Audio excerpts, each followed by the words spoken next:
안녕하십니까. 1번지 부동산TV 오동훈입니다. 오늘은 광주 최초의 하이엔드 아파트 신가동 재개발의 아크로 트라몬트 예상 분양 시기와 분양가를 알아보도록 하겠습니다. 신가동 재개발의 사업 규모는요, 지하 3층, 지상 29층 아파트 50개 동 총 4,718세대로 구성되어 있고요. 4개 블록으로 조성됩니다. 브랜드는 아크로 트라몬트, 시공사는 5개 시공사인데요. DLENC가 주관사가 되어서 시공하게 됩니다. 주차 대수로는 세대당 1.61대로 총 7,627대가 들어가고요. 일반 분양은 5구 타입 24평형 871세대, 74 타입 30평형 356세대, 84 타입 33평형 1334세대가 분양됩니다. 신가동 재개발의 사업 위치는 현재 약 25,000세대가 거주하고 있는 수안지구에 조성되게 되고요. 지하철도 지나가게 되고요. 주변엔 첨단, 신창, 신가, 운남, 하남 2지구, 하남 3지구까지 많은 주거단지가 조성되어 있고요. 하남 산단과 진곡 산단은 바로 앞에 조성되어 있습니다. 신가동 재개발은 총 4개 블록으로 조성되는데요. 1블럭 1397세대가 좌측 상단에 들어가고요. 2블럭 1147세대가 좌측 하단, 3블럭 1377세대가 우측 하단, 4블럭 794세대가 가장 우측 상단에 올라가게 됩니다. 단지 내에는 신가초등학교와 도서관이 위치해 있고요. 향후 신가중학교까지 신설될 예정입니다. 한마디로 초등학교와 중학교는 도보거리로 통학이 가능하고요. 지하철 2호선 역세권까지 도보거리로 충분히 가능합니다. 학세권의 역세권까지 좋은 말들은 다 갖다 붙일 수 있겠네요. 신가동 재개발 사업 일정을 보면요. 2006년 추진위가 구성되었고요. 2011년 정비구역 지정, 2014년 조합 설립 인가, 2018년 사업 시행 인가, 2020년 관리처분 인가 후 이주 및 철거가 진행되었는데요. 2022년 4월 조합은 DLENC 아크로를 주관사와 브랜드로 선정하게 되었습니다. 최근 10월 20일 사업시행 변경 인가가 통과되었고요. 오는 12월 관리처분 변경 인가를 총회를 통해서 통과시킬 예정입니다. 더불어 착공까지 이루어질 예정이고요. 총회 후에는 조합은 동호수 추첨까지 진행할 예정입니다. 일반 분양 시기가 궁금하실 건데요. 오는 12월 관리처분 계획에 대한 변경 총회를 통해서 기존의 2주택자 신청자 중에서 일부 조합원이 5구 타입 포기하고자 하는 분이 계신가 봐요. 그런 분들의 의견을 수렴해서 최종 일반 분양할 수 있는 동호수가 결정이 되겠죠.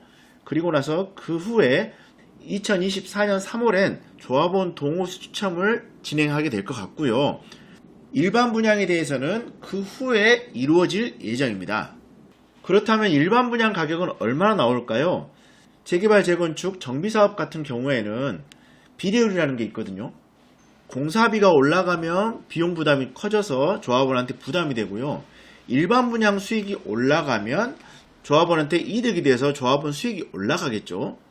2019년 8월 17일 관리처분 계획 수립 시에 총 수익 추산액을 보자면 그 중에서 일반 분양 수익이 가장 높아요.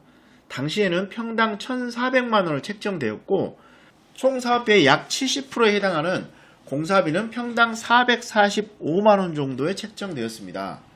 최근에 공사비 오르고 금리가 올라갔잖아요. 해당 비례율을 감당하려면 일반 분양가가 굉장히 올라가야 될 것 같아요. 어느 정도가 올라가야 될지 한번 계산해 보겠습니다.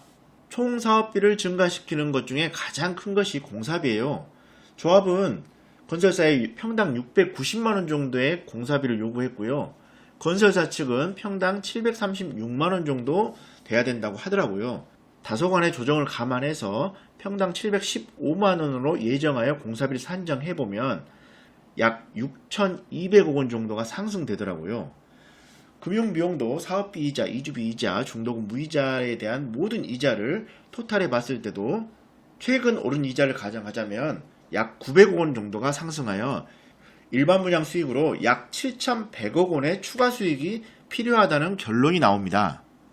늘어난 총 사업비 약 7,100억원을 충당하려면 일반 분양 수익으로 채워야 되는데요. 당초 1,400만 원으로 책정된 금액으로는 턱없이 부족하고 오르고 올라서 계산해 보자면 약 평당 2,350만 원 정도로 올라가야 7,300억 원의 추가 수익이 발생하더라고요. 결국 최소 평당 2,350만 원의 일반 분양가로 책정되어질 것 같다는 예상이 됩니다. 타입별 일반 분양가를 예상해 본다면 방금 말씀드린 2,350만 원은 확장비가 빠진 금액이에요. 확장비를 살짝 감안해서 생각해 본다면 최소 평당 2,500만 원 정도 나오게 되겠죠. 5구 타입 24평형은 6억 원, 74 타입 30평형은 7억 5천만 원, 84 타입 33평형은 8억 3천만 원 정도 나오게 됩니다. 평당 900만 원 정도의 조합원 분양가와 비교해 본다면 4억에서 5억 정도 격차가 벌어지네요. 평당 2,500만 원의 분양가가 예상되어진다면 최근 나왔던 곳의 분양 가격과 주변 아파트의 매매 가격을 비교해 보겠습니다. 재개발, 재건축 일반 분양가와 비교해 보자면 3월에 분양했던 장미아파트 재건축 이편한 세상 봉선은 평당 2,200만 원 정도에 분양을 했고요. 6월에 분양했던 계림 4구역 재개발 교대역 모아엘가 그랑대는 평당 2,100만 원에 분양되었습니다. 하이엔드급으로 분양했던 쌍촌동 쌍무 센트럴 자이의 경우에는 평당 2,900만 원에 분양되었습니다. 수완지와 아파트 가격을 비교해보자면 수완동 대방 노블랜드 6차의 경우에는 2013년 12월에 입주했고 현재 입주 10년 차예요. 최근 거래된 것을 보면 34평 7층의 경우 6억 9,500으로 평당 2,050만 원 정도 되고요. 42평형 6층의 경우에는 8억 3천으로 평당 2천만 원 정도에 거래되었습니다. 신가동 아크로 트라몬트의 33평형 신축 아파트 분양 가격과 수완동 대방 노블랜드 6차 42평의 매매 가격은 비슷하다고 볼 수 있겠네요. 신가동 재개발 아크로 트라몬트 DLENC의 하이엔드 브랜드죠. 최고급 마감재, 최적의 세대 설계, 최상의 커뮤니티 공간과 최대의 단지 내 공원 공간까지 제공됩니다. 지금까지 보지 못했던 최상의 아파트가 나올 건데요. 최근 분양했던 택지지구내 아파트나 민간공원 특례 사업처럼 저렴하게 나올 수 있는 아파트는 절대 아닙니다. 하지만 서울특별시나 일부 광역시에만 한정된다는 하이엔드 아파트라면 도전해보고 싶은 분이 충분히 나올 수 있을 것 같습니다. 분양 시기는 아직 멀었고 어떤 정도의 가격인지 확실하진 않지만 도전해보고 싶다면 준비해보세요. 오늘 영상은 여기서 마치겠습니다. 안녕히 계세요.